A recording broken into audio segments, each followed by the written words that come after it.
morning, everyone. Welcome to another episode of Sun Talk Show.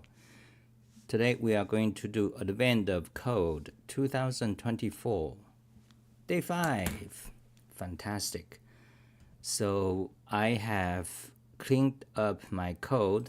For example, yesterday, Day 4, Part 2, so it becomes one single line. So you can see this is the Day 4 Part 2 solution. Every solution can be made into one single line.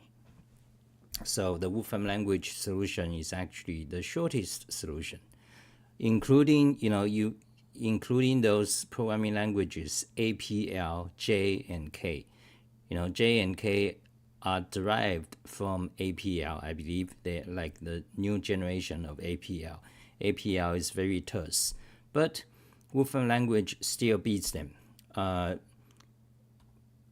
If you count, because the Wolfram language has long function names, so function names should only count as one character. So the best way to actually count the shortest code is you consider the code as a syntax tree. So you only count the nodes. So anyway, let's begin today's Advent of Code 2024, Day 5. Okay, let's check video check one last time. Video check, audio check. Okay, Emacs XR Wolfram mod. Let's begin Day 5. Okay, so let's see for example, this example and long description. Satisfied with their search on series something. The North Pole printing department is busier something. The elf must recognize you because they waste no time explaining that the new sleigh launch safety manual update won't print correctly. Failure to update the safety manuals would be dire indeed, so you offer your services. Safety protocol clearly indicate that the new pages for safety manual must be printed in a very specific order. The notation X vertical line Y means that if both page numbers X and page number Y are to be produced as part of an update, X line Y, are to be produced as part of an update. Page number X must be printed at some point before page number Y. Okay, X/Y means X comes before Y. The elf has for you both the page ordering rules and the pages to produce in each update. Okay, page ordering rules such as these and the pages to produce in each update. Okay, your puzzle input. Okay, the pages to produce is this. So you got a hello. So this is ordering. This is the pages. But can't figure out whether each update has the pages in the right order. Okay, seems like you need to reorder this bunch of numbers. Okay, the first section specifies the page. Okay, so the first section specifies the page ordering rules. Okay, one per line. The first rule, 4753 here, means that if an update includes both page number 47 and page 53, then page number 47 must be printed at some point before page number 53. So you got two numbers. If the numbers are in this, number sequence,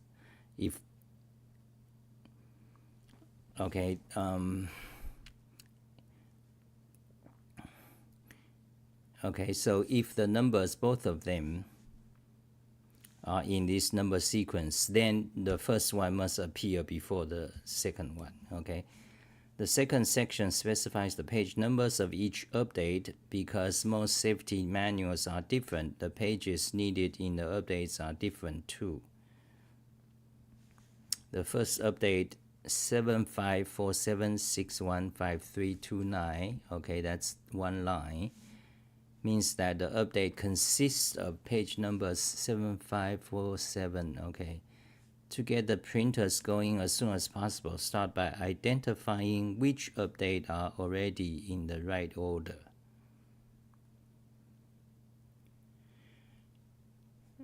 Okay. Now, this bunch of numbers, they are separated into lines. So the question is, what is the significance of the lines? Are they like different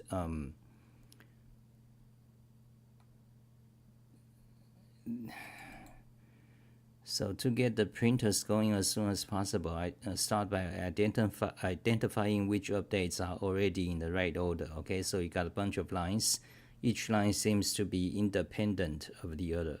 So you just need to say which lines are the right order given this bunch of rules. In the above example, the first update that is in the right order, 7547615329. It's in the right order because 75 is correctly first because there are rules that put each other page after it. Okay, gotta be careful here. 7547, 75, 61, 75, 53. Okay, 47 is correctly second because 75 must be before it, 7547. And every other page must be after it according to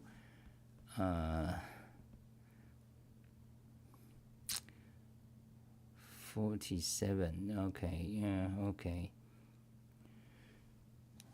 So 61 is correct in the middle because 75 and 47 are before it. Okay, and 53 and 29 are after it. 53 and 29, 53 and 29, okay.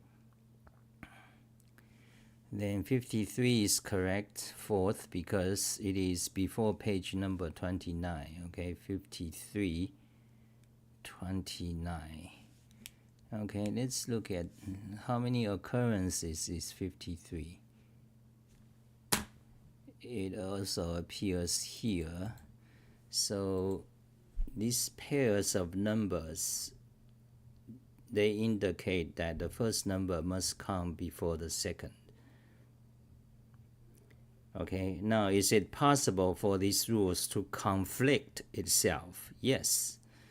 If you have if you have 75, 53, then you have another that's 53, 75, then you got a problem. So it's possible these ordering rules conflict with itself, but in multiple ways, not just one reversed pair, because you could have a cycle. Let's say you have 1, 2, then you have 2, 3. Okay, then you have, let's say, another number 3, 1 that conflict. So this list of rules pairs must be consistent. Okay, we have to watch out for that.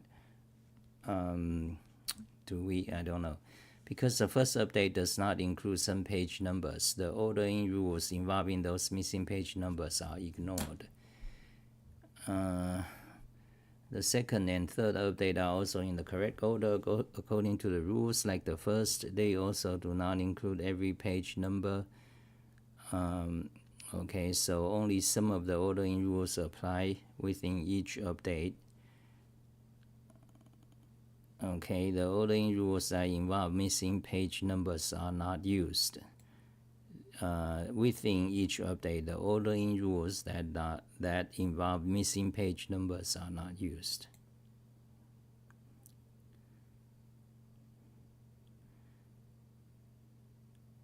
Okay, so some of the pairs may contain a number that's not in one of these lines. It's something like that. So in the above example, okay, so let's see. The fifth update is 611329 is also not in the correct order since it breaks the rule 29, 13. Okay, some of them are not, some of them are. The last update is not in the correct order due to breaking several rules. So for some reason, the elves also need to know the middle page number of each update being printed. Yeah, fucking complicated. They also need to know the middle page number of each update. So one update is just a line. So they need to know the middle page number. So does that mean the update are always odd number of pages?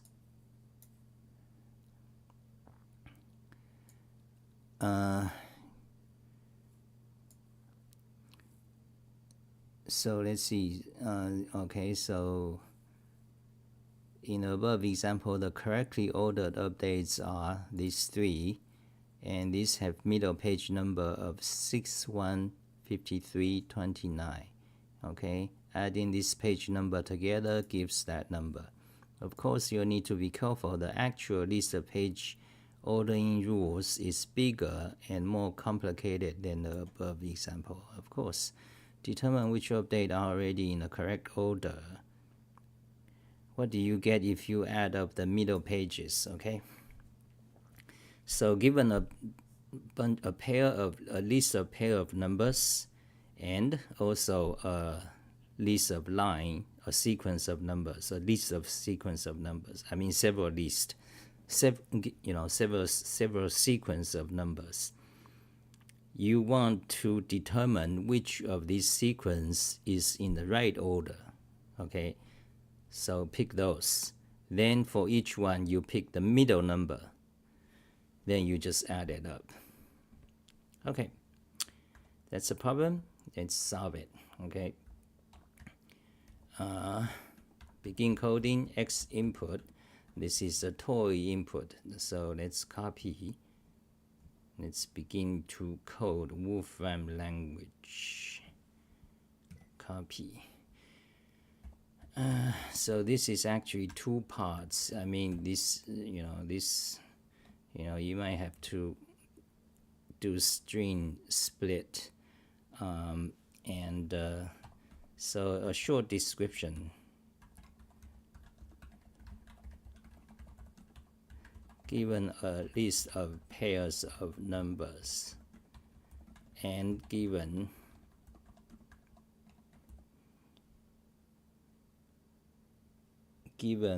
a list of lines, each line contains a sequence of numbers,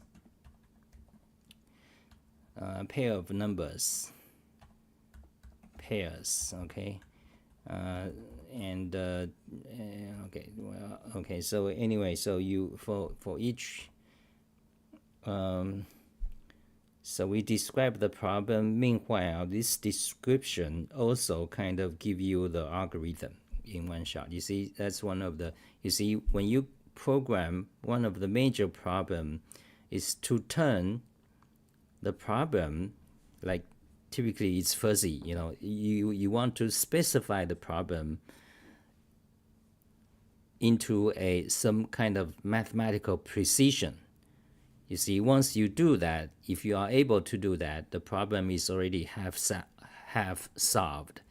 So, I tried to blog about the advent of code, and I tried to skip, to simplify the wordy elves, but that's not easy, because part of the problem, very significant part of the problem, is actually to specify the problem in a mathematical way. Because once you are able to do that, the problem is basically half solved. So that's an important element. Because once we describe precisely what is the problem, we almost already have an algorithm. So anyway, so this bunch of numbers now, for each line, check if it is ordered. It is ordered if all pairs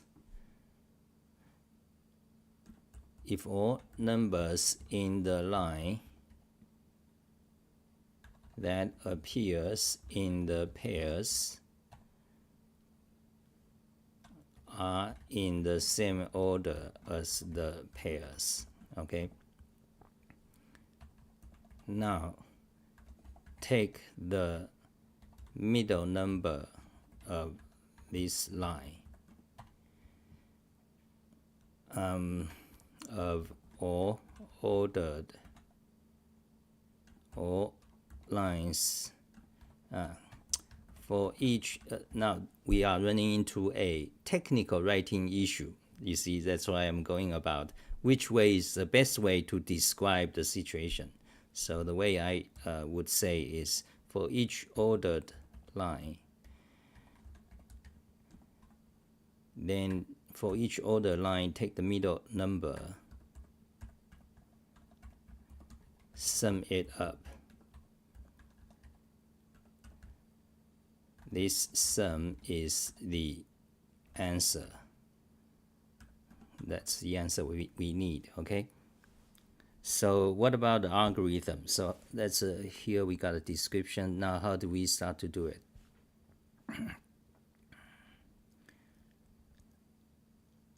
So we know we have to process each line by itself. So line, okay? So let's start with one line. For each line you want, so the line, so now there's a question about efficiency. Is this bunch of rules larger or is this lines? Because we want to start with a smaller one, like do a for each. That would be more efficient, I think. I'm not sure. But so let's look at the personal input. You know, what is our personal input, okay? Copy it, have a look at that. And let's go to advanced of code index. I need to save this here. Okay, open new buffer, paste it, copy that, save it, paste it, and this is day 5. Okay, there it is, day 5. Okay, so 1300 lines. Okay, so 1100 lines of the pairs. Then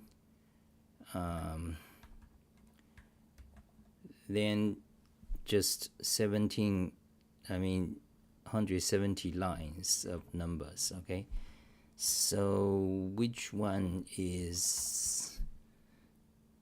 So let's look at this. You need to process one line at a time, at least. Let me see the comments. Okay, comments. Start your own gold mine, eating salty bread and listening to. Go ahead, Louis. What?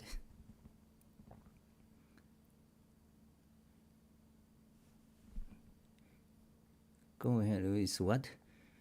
Jean says the problem is indeed too ridiculous. Do I agree? Okay, so anyway, so we back to the problem. So for each line, there's a bunch of numbers. You want to determine if it's the right order. So what is the right order? The order is determined by a bunch of pairs. So you see, some of the pairs, the number appears multiple times. This is idiotic. You see, they are not ordered by canonical order of integers. You know, 2 does not necessarily mean it comes before 3. The order is determined by these pairs of lists. Which is this pairs of lists is very silly because there's a lot of redundancies. It would be good if this list of pairs is rewritten so it becomes simply a sequence of numbers by the order. Okay. Yeah. So let's look at the example. Let's see. For example, let's see. You see, this 32, this 3425, so that means 34 comes before 25, so it's not the normal order. So let's think about, you see there's a lot of redundancies. You see 21, 21 repeated so many times. So it would be nice and kind of and relevant to the problem if you just rewrite this into just a sequence of numbers by the order. Okay, let's keep that in mind. Okay, then let's go back to these. So given two numbers, how do you know if they are, in order to determine if this line is ordered, which essentially means you can sort this sequence of numbers by a order. Okay, and the order usually comes by a function. The function takes two numbers, it returns true or false. Okay, so this sequence of pairs is effectively the ordering function. Okay, so actually that can easily translate to programming languages, because many programming languages, when you sort, they take the ordering function. Okay, and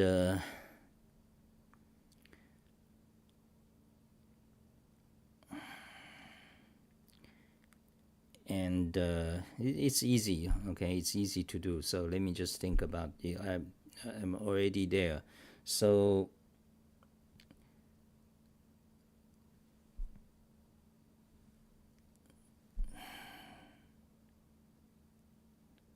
yeah, okay, so I got it. I think I got it.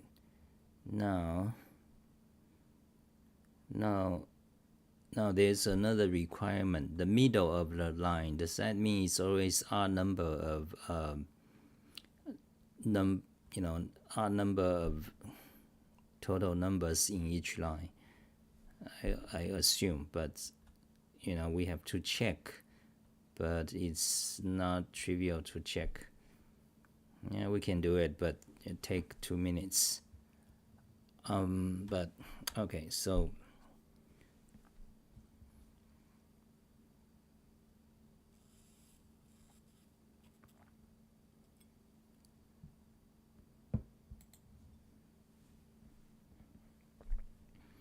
okay, let's start to code. So what you gonna do? So I need to think about this a little bit more. I can start to code as well, but so each line you want to determine whether it's ordered or not. In order to do that, you can, there is a Wolfram function which allows you to do that easily. What is this?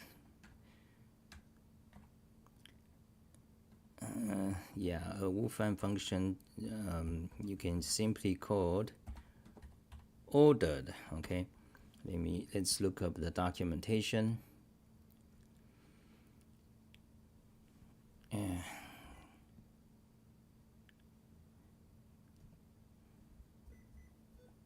Okay, that's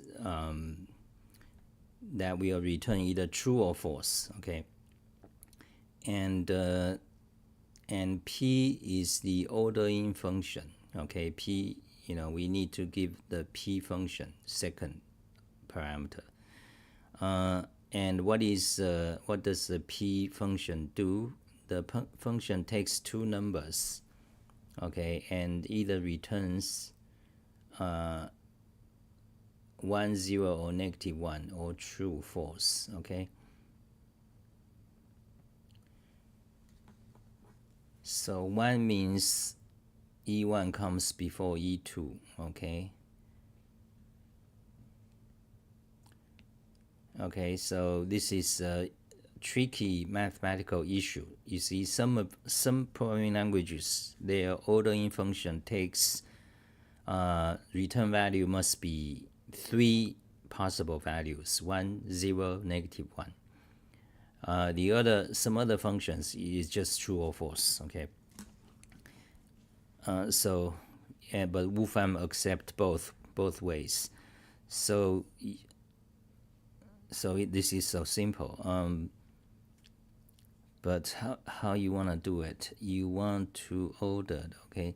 So let's see.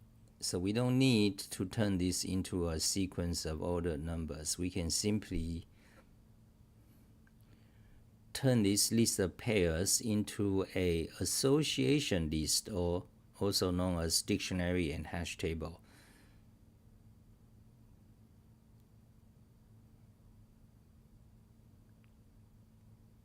Okay, so but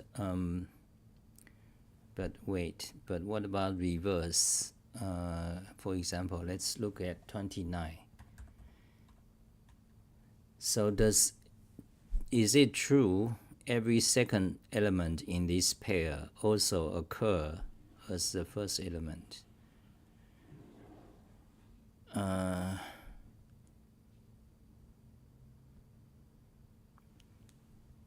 I don't know. So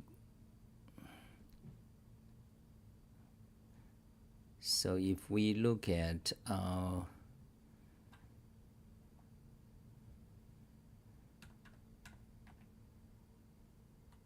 so if we look at this,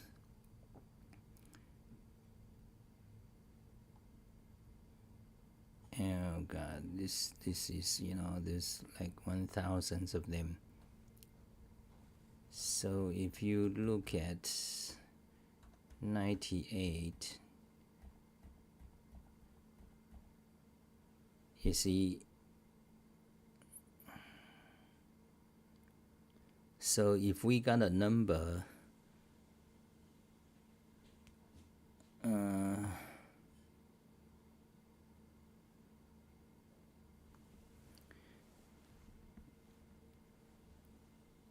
yeah, we can turn this into association list. That's easy. I think maybe I should just start to code, because talking too much is not good for live stream.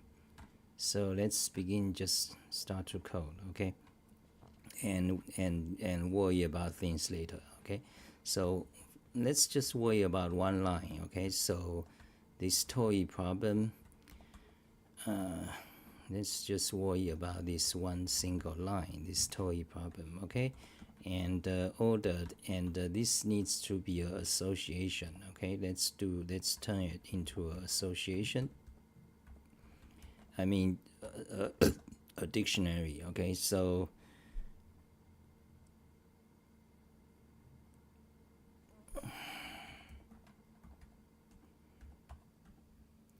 okay, that's how you do it.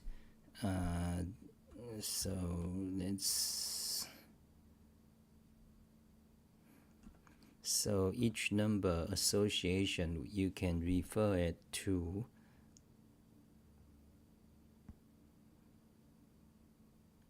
just turn it to association, okay? So let's just do that. Replace that by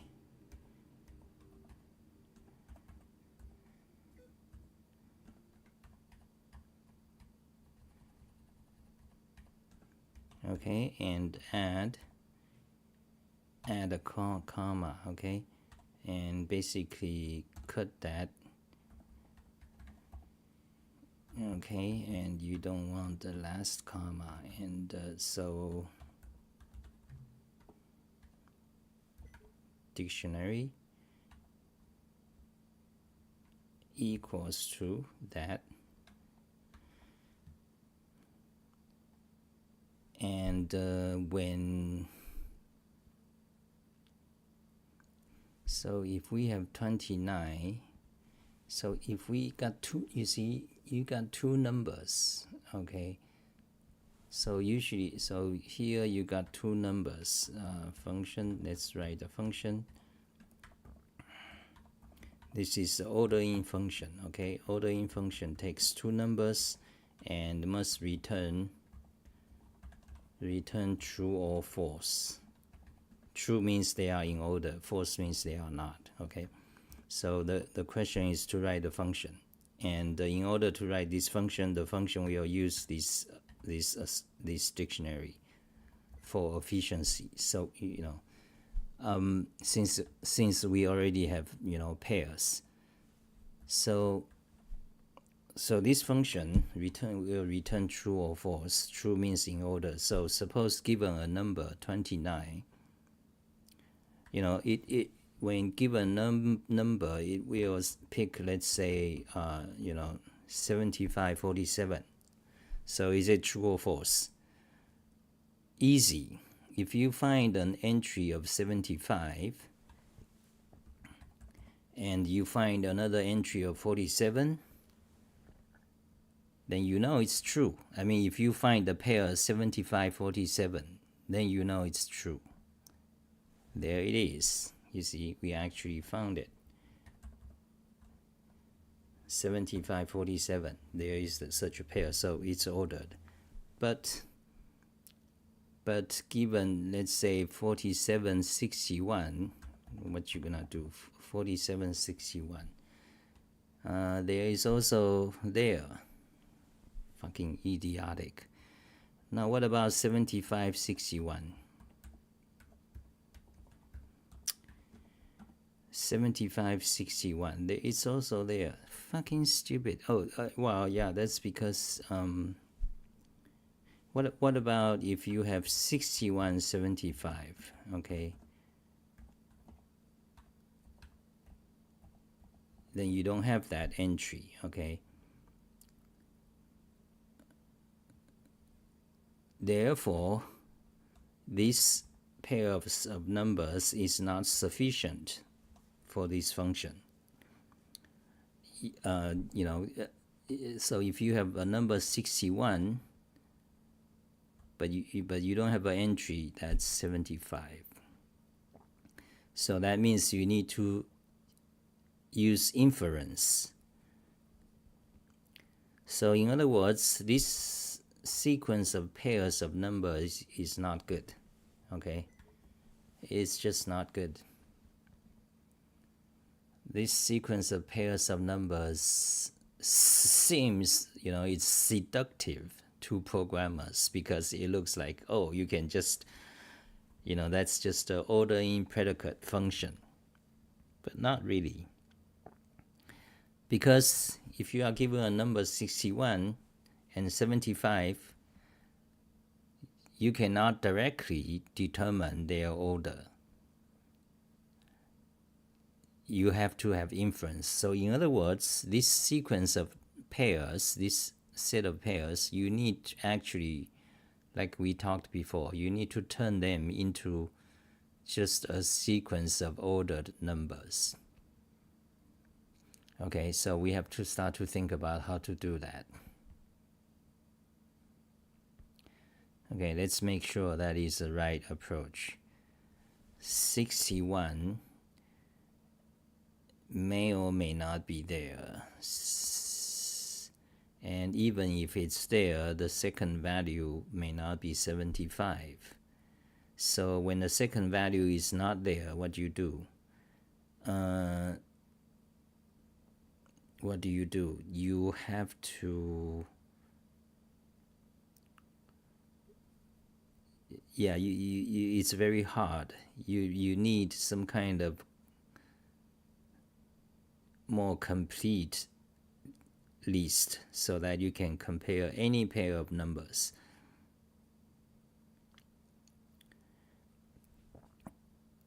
Okay, so another way to do it is, let's think about, so because these numbers are not, each line is just a finite item of numbers. Okay, now let's go back. We need to go back to this, to the,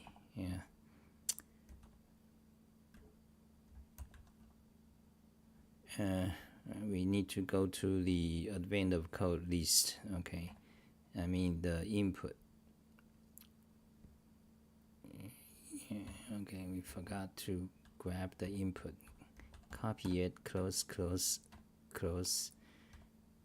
Back here, we need to say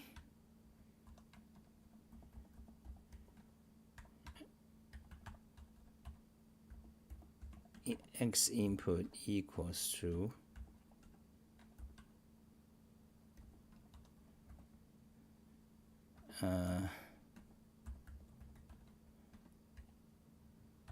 read string, okay?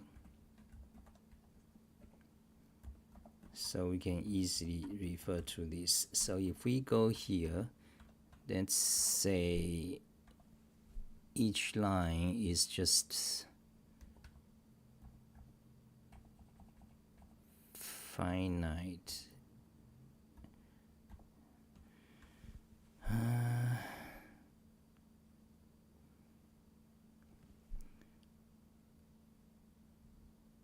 You see, what I'm getting is that you do not necessarily have to create a complete list of orders, because each line you only really just need to do a few. But then you do the next line. The next line, all the lines have different numbers. So yeah, you actually need, yes. So the first thing to do is you actually need to generate a fairly complete sequence of numbers by their order specified by these pairs. Okay, so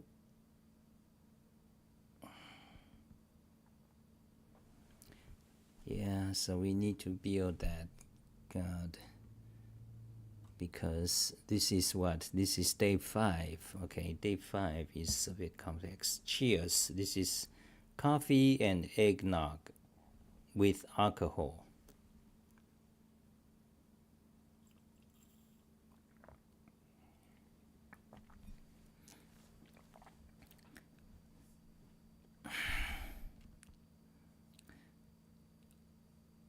So you want to get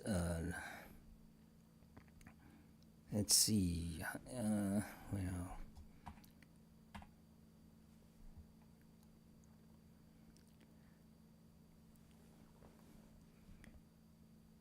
function, you want to determine if they are ordered or not, okay? But when you have a number that's not in the list, what you do? So 6175, 61, you got an entry of 61. You got several, some on the left, some on the right. But do you have a 75? Do you have this pair? There it is, 60, 61, 75. So wait. So it is there in this example, but you see, this is tricky because the whole universe of numbers may not be just 1, 2, or 1,000.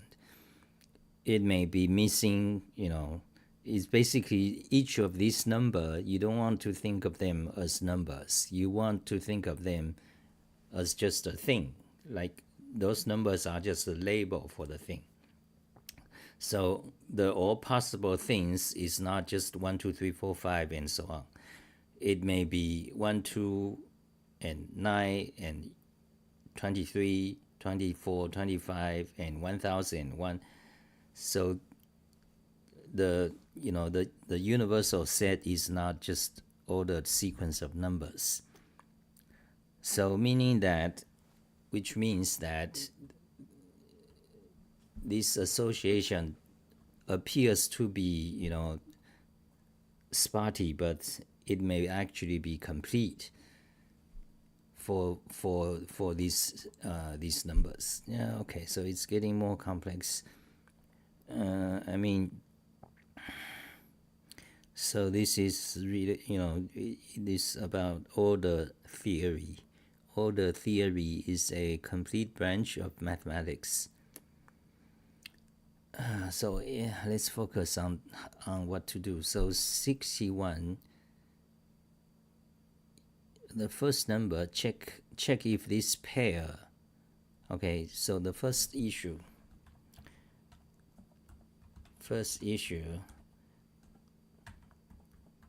given two numbers, first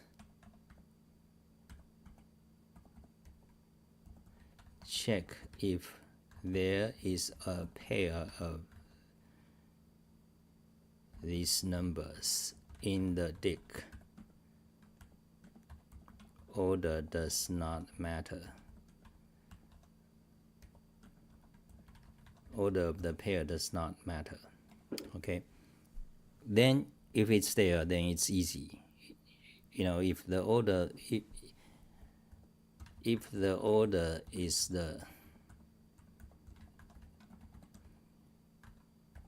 then return true, meaning they are in order. If the order is not the same, meaning they are out of order, return false. So that's done. So, but what if one of the number is not in the dict? Okay. And there are two cases.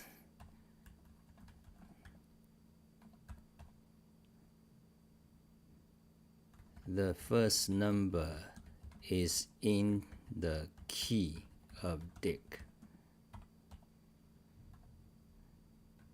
but wait, the first number is in the key.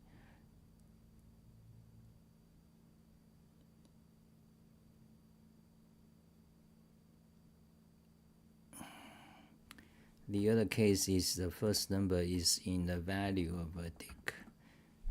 It's starting to get confusing.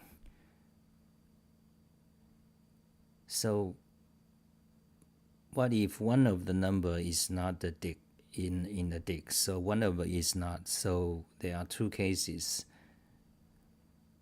The first number is not. Okay, so again, actually there are two cases.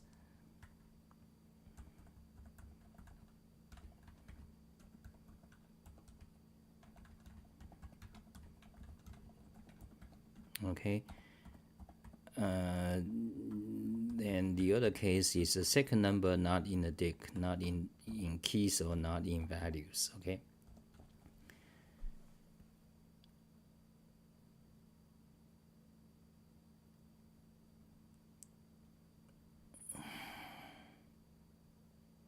So each of these is two cases.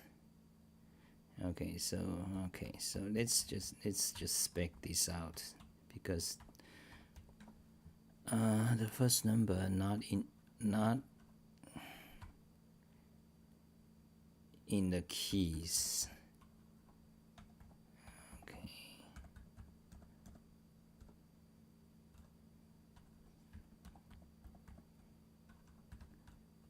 Okay, something like that. So there are a total of 4 cases. First number not in the keys, not in values.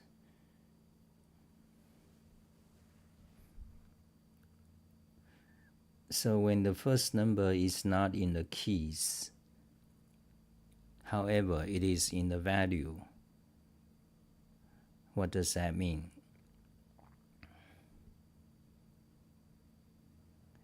It doesn't mean anything, because for this function to work, you really need both numbers to be in the pair. Okay.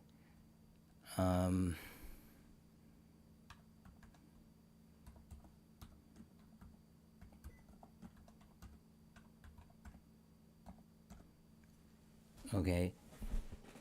So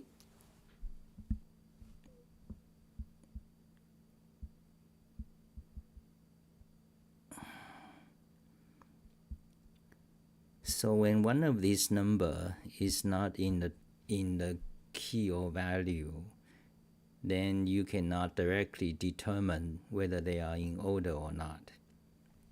However, it's still possible because there's inference. And the other case is, what if both numbers are not in the dict, not in key no value.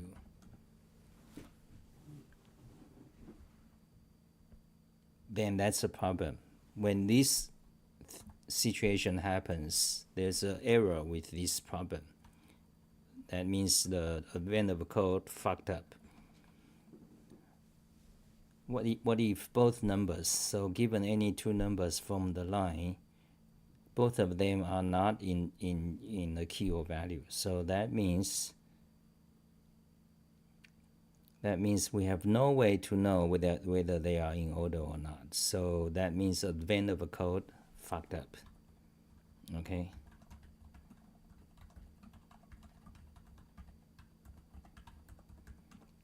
So it just needs, the situation is, is both numbers are there or one of them is not. Okay. Oh, God, 1 hour to analyze the problem. Okay, but what's next? So now we know. So I think we do come back to the original intuition that we simply just need to rewrite these pairs into an ordered sequence. Okay, let's think about how to do that.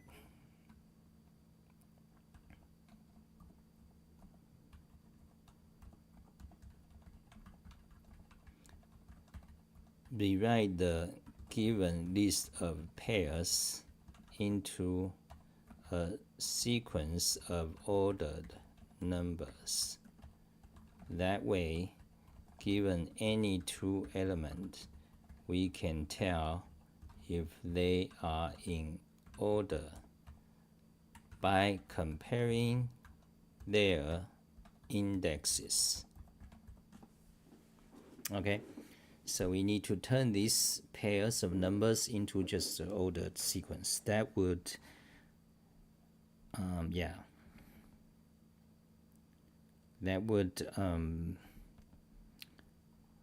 that would be much more efficient.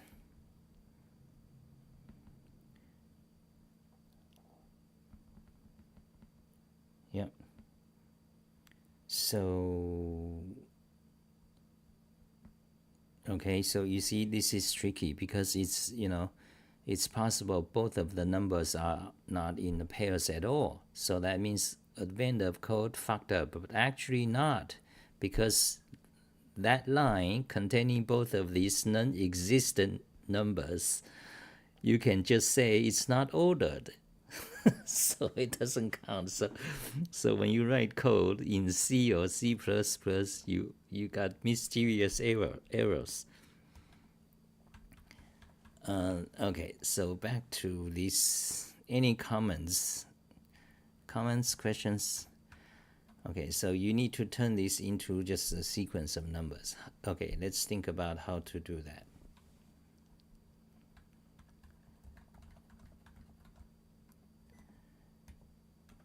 How to do this, okay? This sequence, okay, so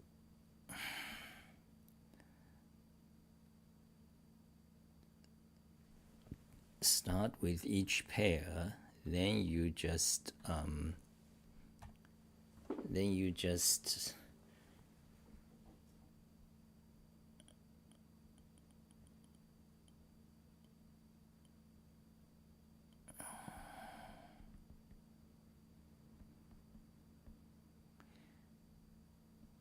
(43), add them to a list. You need to insert in a proper position.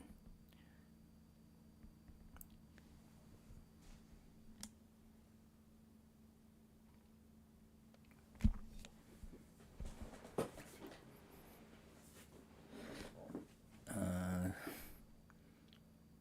9713. So for each pair, if the first number is not in an existing list, add it. Then you want to add a second number.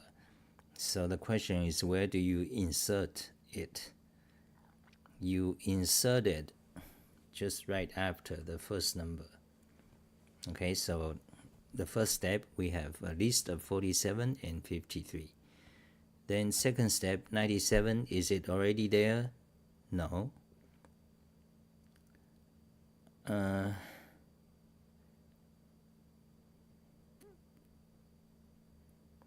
So you need to add 97. And it's greater than 13. Is 13 already there? Oh God, you got so many cases.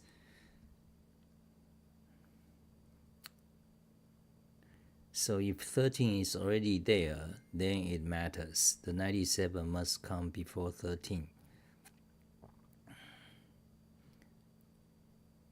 So, but if 13 is not there, if both numbers are not there, then you just add that. You need to add that. If both of number are not there, then you simply add 97 and add 13 in that order. You can add them in the beginning or in the end, doesn't matter. Okay, is that right? So, when you got a pair, you got two cases. Actually, you got four cases. The first number is in the list or not, and also the second number is in the list or not. So you got true, true, true, false, false, false, false, true. You got four possibilities. Oh God, you have to think about each one. What if both numbers are already in the list? Then you just ignore it. Right, so, and what if both numbers are not in the list? You just add them both in that order, in the front or in the back, okay? Let's start to write it out.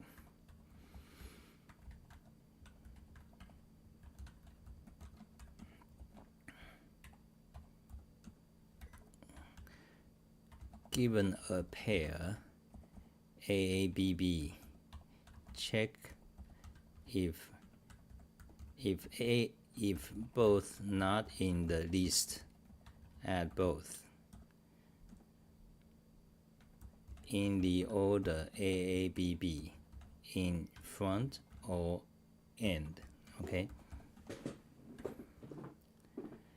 beginning. Okay, let's say beginning or end. If both are in the list, ignore this pair. Wait, if both numbers are already in the list, ignore this pair. Is that right?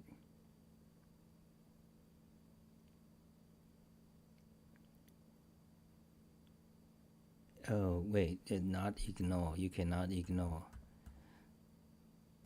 Mark the list so that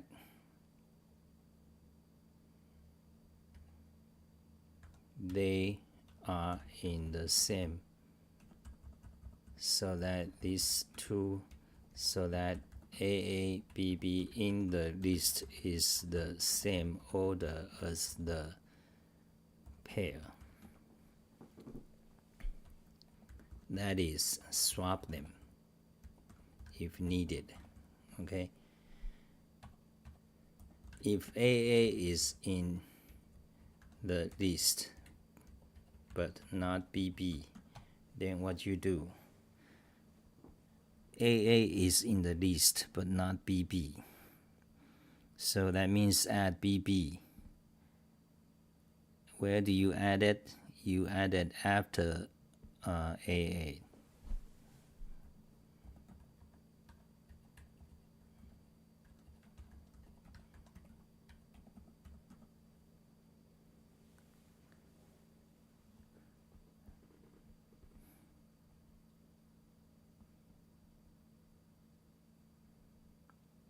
Or just add it to the end. Add BB to the end of the list. Okay.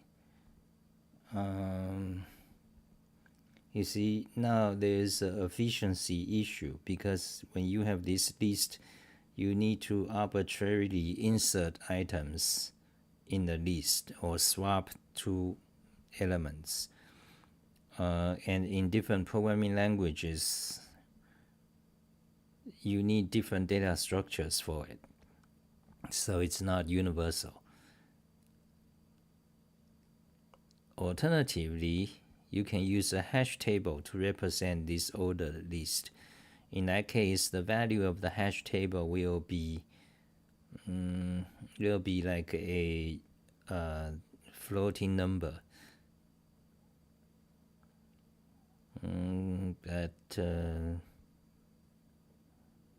Yeah, no, that's not. That's no. To determine what floating number that is not easy, so maybe not do that. So anyway, so if AA is in the list but not BB, add BB to the list after AA.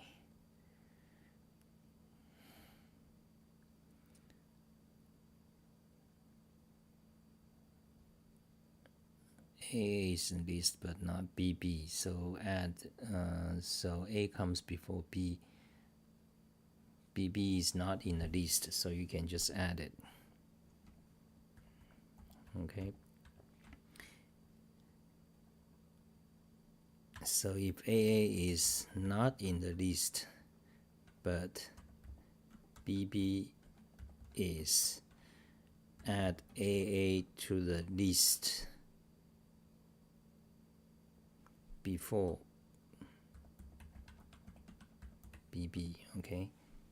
So in other words, if both of them are not in the list, just add both of them in that order. If one of them is in the list but the other is not, add the one that's not in the list and in the order, so if you got AABB, if AA is not in the list, you need to add AA before BB. If BB is not in the list, you need to add BB after AA. Okay? And if both of them are not in the list, you add them both. If they are already in, you ignore it.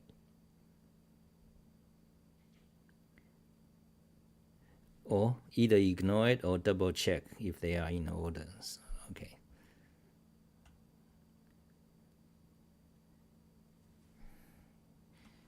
This if both are, check if their list order is the same. If not, that means there is a conflict. Okay, you don't even need to modify it.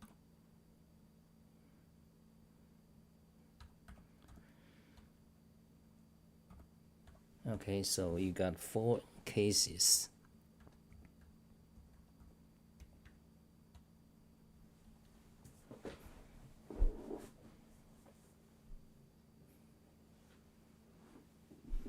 Okay.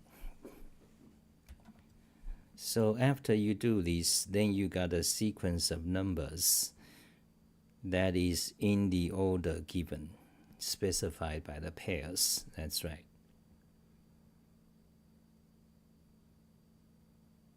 Yeah, you can start to code it, I suppose.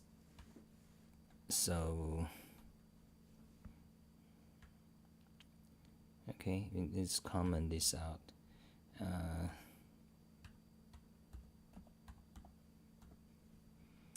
Am I like boring? Probably. Who is watching? Nobody. Okay. Yeah, but I need to continue this because there will be someone watching. Okay, so you need to turn this in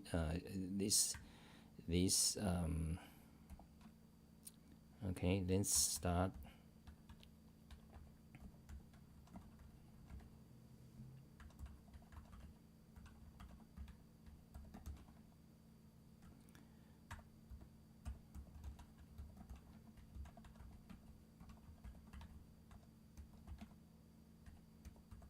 Okay. So actually we already have it here, so let's try that.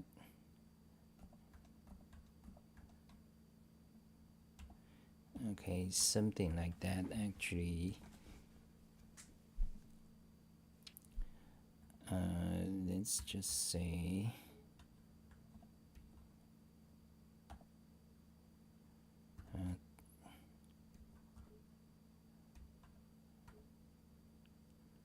what? Okay, and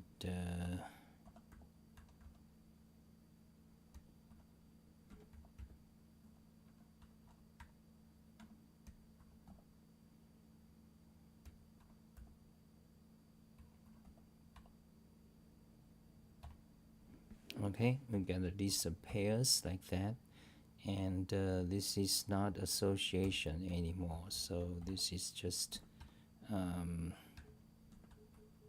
what? Copy history. This is just a list. Okay, not a dictionary, so pairs.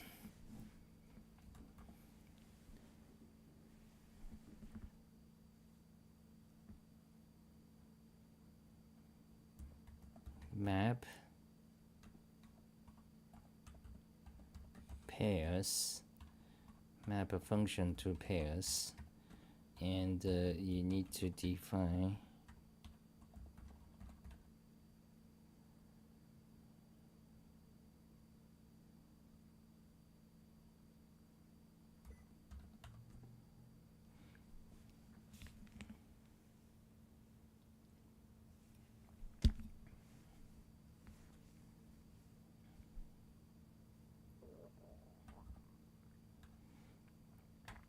order list equals to this. Okay, so function for each pair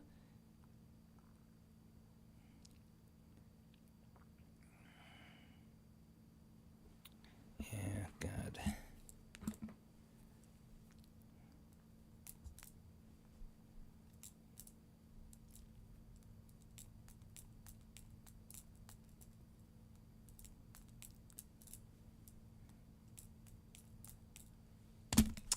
Shit, this advent of code.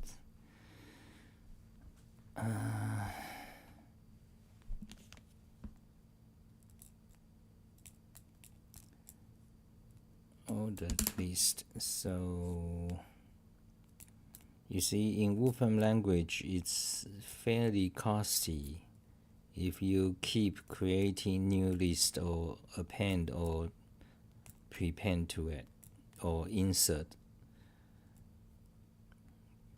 because I believe every time you do, it recreates the list, because in Wolfram language, the list data type Wolfram list is actually like an array in C.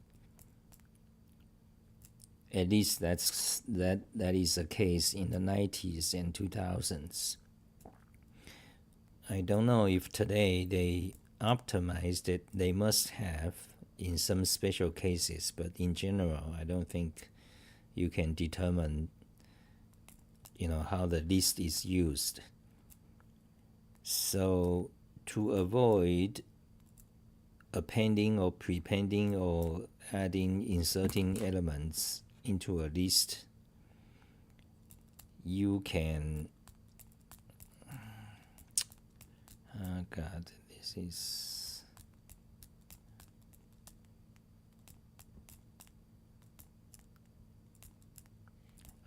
you can use a sparse array, is that right?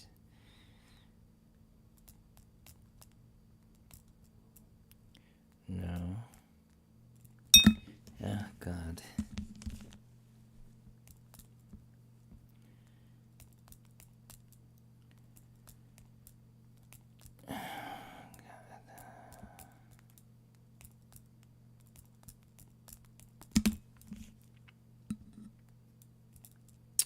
Shit.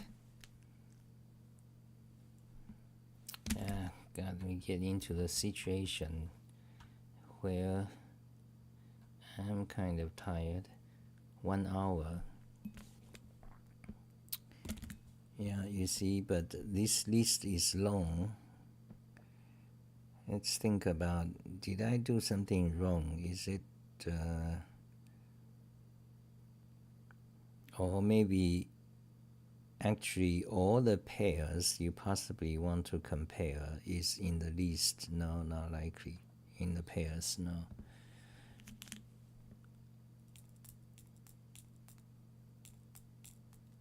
So actually, yeah, so you do need to construct this very interesting problem. You need to construct this ordered sequence, okay? So, okay, let's not worry about efficiency, because how many items are there? Not many, because you can just look at the maximum number, 99, so at most the sequence of the length of the list is just 99. You see, all these numbers is just 2 digits, okay? So let's not worry about appending or prepending or insert, okay? So the function map to pairs,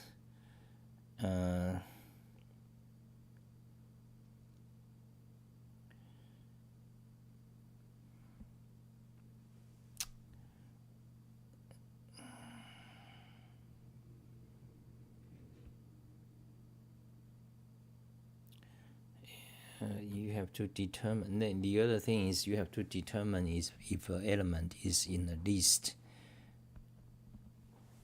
You can do that by member queue.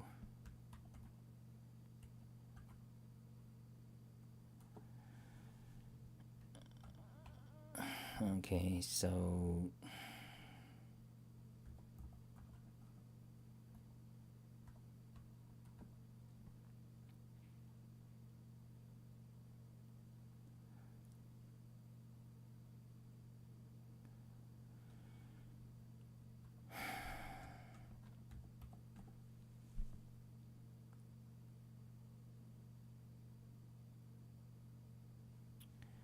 oh God, this is painful.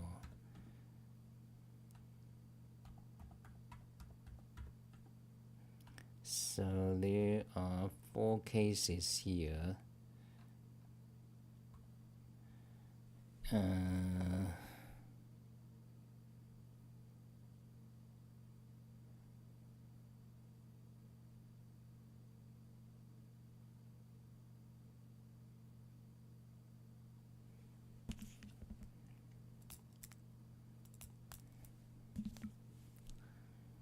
A, B, B, C, C, D, D.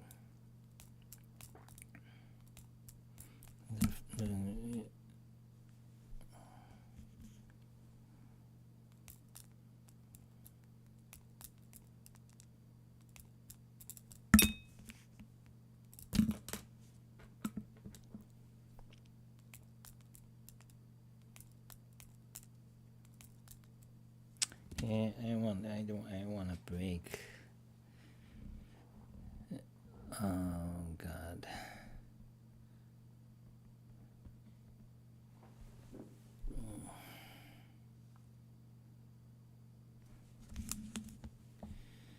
So member queue, if it's not, you add it, member, so A, B, so you got 2 pairs, both in, both not in. So you need to add both, okay? So, we can just like, we can just like naive, just brute force, for example. We can just write if that and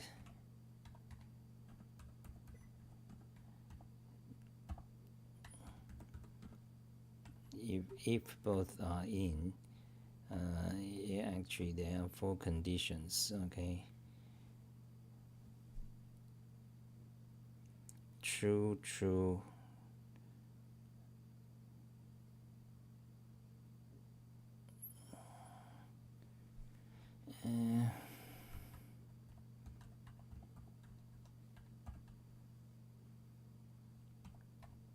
or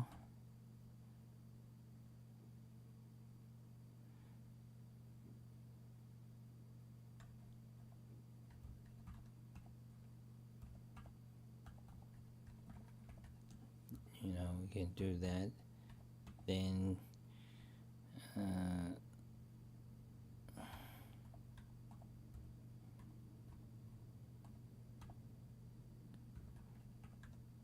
that, then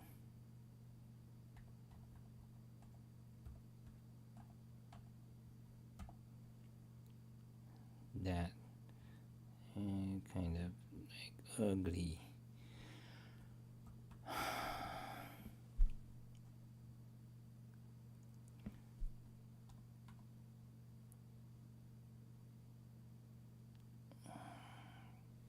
Yeah, but if you do this, it's inefficient because then you are doing this member queue multiple times repeatedly, and even if you use a condition, so the best way is actually to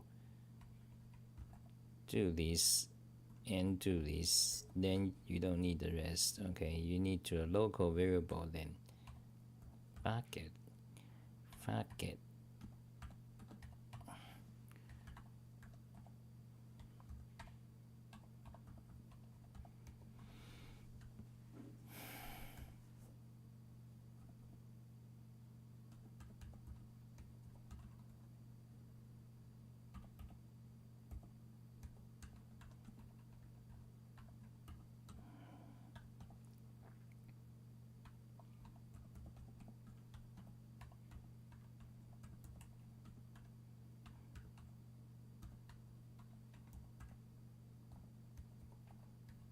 Yeah, we can do like that.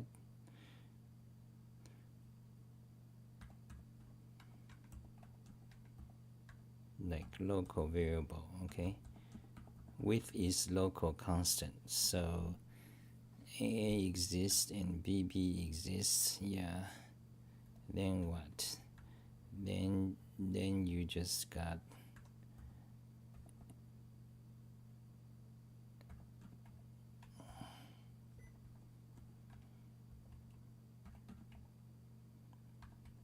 that.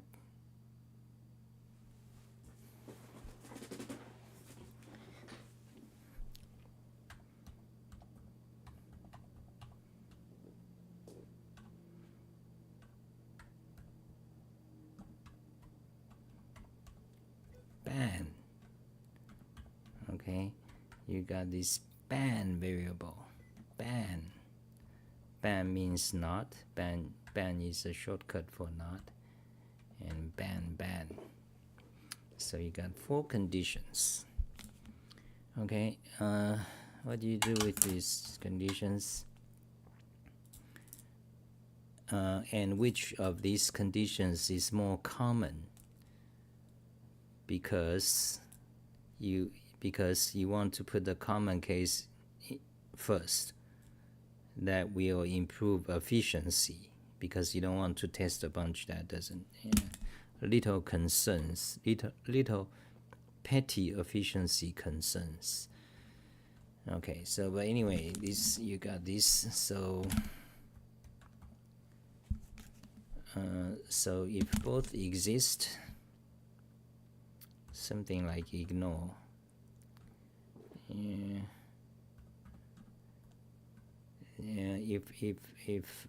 If both not exist, add, just append. Okay. Append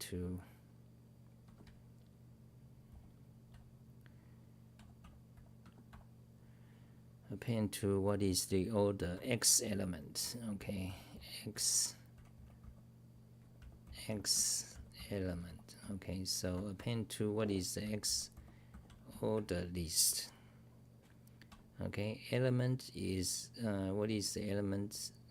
AA exists is x. Okay, can you append two things at once? No. Fuck it.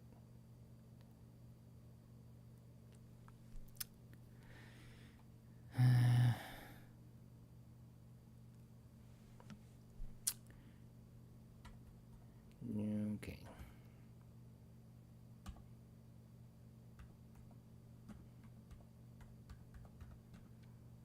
Something like that. Okay, something. You need to like have a break.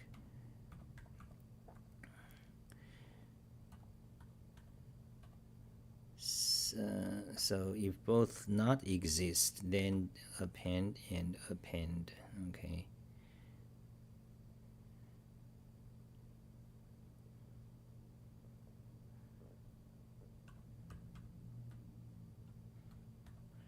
Let's change this, rename that.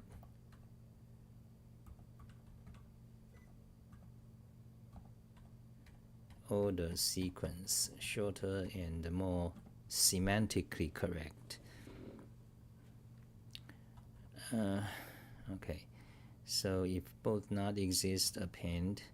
If A do not exist, B exists, then you append. Then you just wait, append and prepend. Append, okay, then you just append X. A does not exist, you append to the front. Okay, B exists.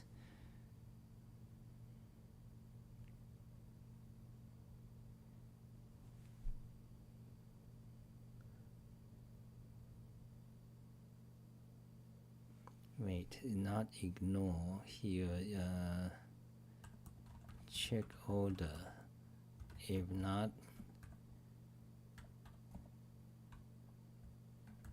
not correct, swap. A exit. Yeah, actually, this is what we should do. Yeah, not ignore.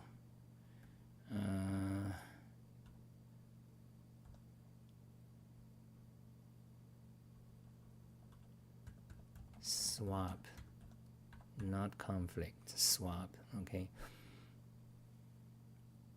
Wait, you can't just swap it, because if you swap it, you fuck up all the other orders. Oh, Jesus. If both are in the list,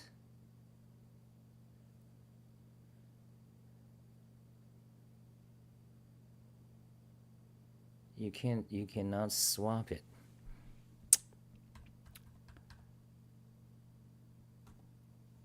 Okay, because I think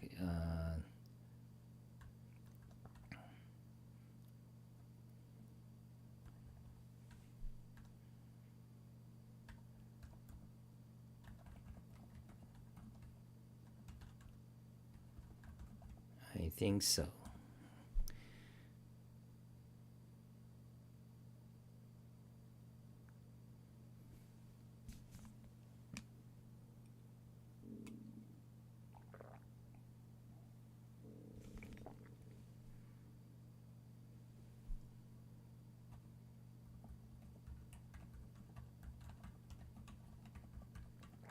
Okay, so now if B doesn't exist, just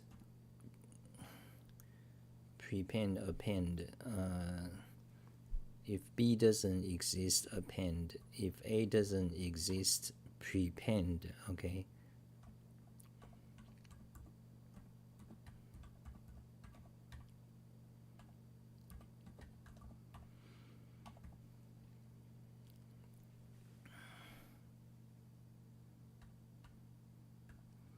If both doesn't exist, then just append. Okay, I think that we don't need this.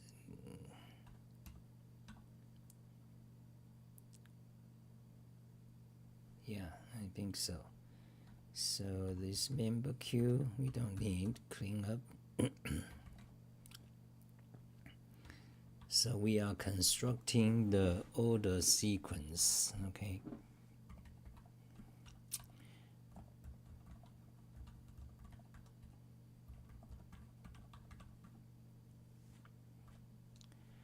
Okay, and width. So now you got 4 conditions.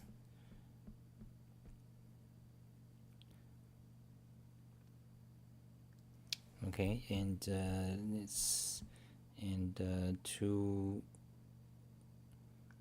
to code conditional in Wolfram language is switch statement. You have a switch and which statement, so they are part of the branching construct. So you go to branching list expression atom variable conditional, called conditional. So you got if statements, they are actually functions, not statement. If expression. So and then you got true false boolean equality test if function name ending in q number comparison boolean operation. Wait, switch statement. Wait, what? Why don't I have switch statement here? So there is if, which, and switch conditional there. So which, okay, which and switch. The difference is that which statements require a bunch of tests. In other words, expressions that return true or false. While switch statements allows you to match your pattern against a given thing. If the pattern match, it's considered true. So in our case, do I want switch or which? We want which because it's not a pattern, okay? Actually, we can use a pattern if we want to, but actually, remember Q takes a pattern. Yeah. Okay. So anyway, let's just do which. Okay, so here you're gonna have a which one. Okay. You got okay. So then cut. Gonna be this. Gonna be part of the which. Okay. So if that, then do nothing. Okay. No is do nothing. Okay.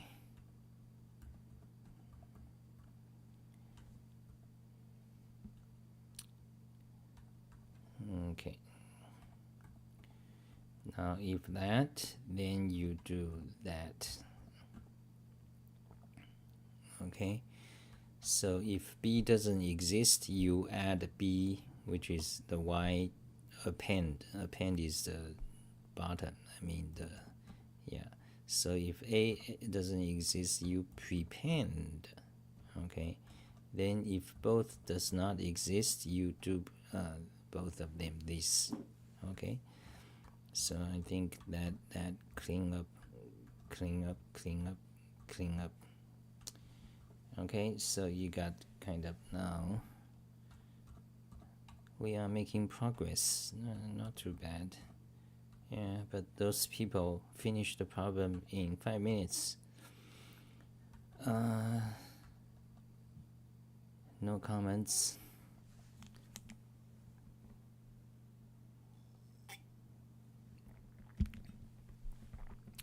So this should construct the ordered sequence. Yeah.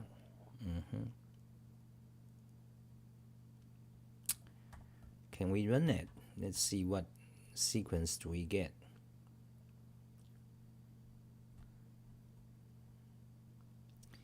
Oh wait, this is for each, remember?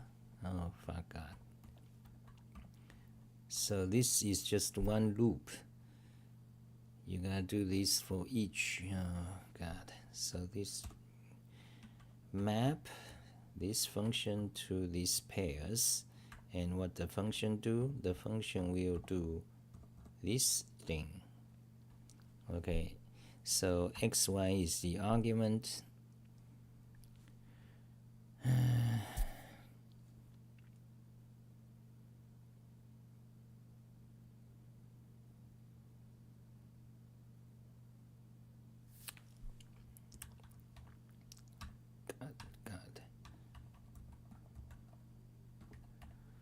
let me look up something. Okay, map thread. The second one again. Okay, map thread. Let's use map thread. Don't ask questions. Okay.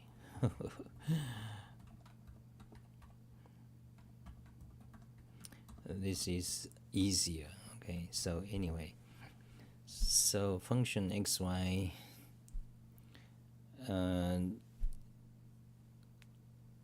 We changed to map thread because that way the function can take two arguments, and instead of mapping to a list of pairs, we do a transpose, so the pairs becomes like column 1 a bunch of lists and column 2 a bunch of lists, so it becomes a list of two lists instead of list of pairs, transpose. So then we use map thread, and we map a function of two arguments, so that way we don't have to map a function of one argument, then the first part equals to the first element, the second part equals to the second element, things like that. Actually, we can easily do that by okay, let's not do. We can just simply let's say arg, but then we need to declare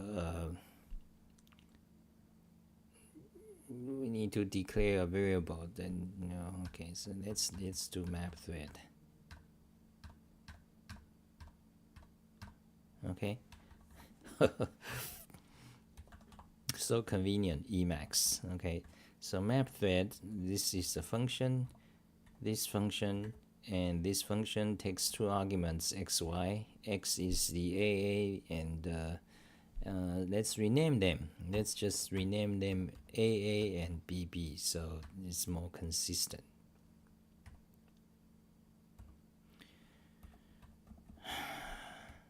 AA means the first element in a pair. Okay.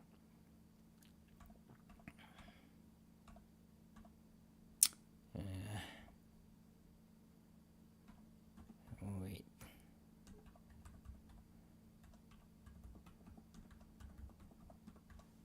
Okay, and same thing for Y.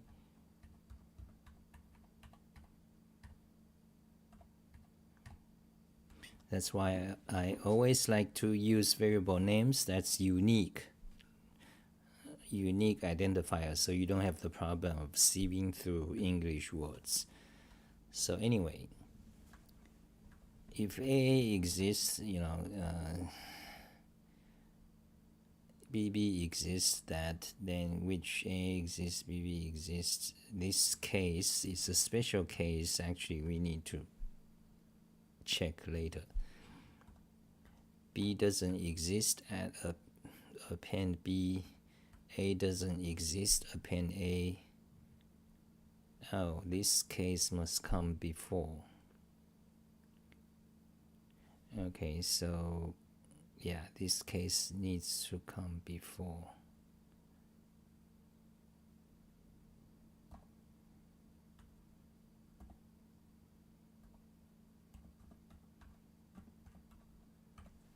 If both doesn't exist,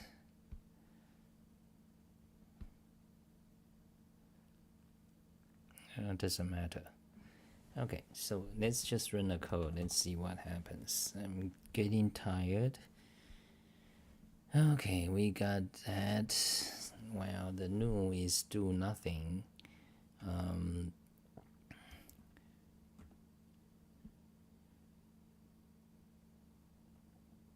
So actually, map thread, we want this value. Okay, evaluate it. There it is. Let's see how beautiful it is. Oh god, this sequence of numbers is supposedly that represent this. God. Okay, 47, 53, 97, 13. Oh, where is 13?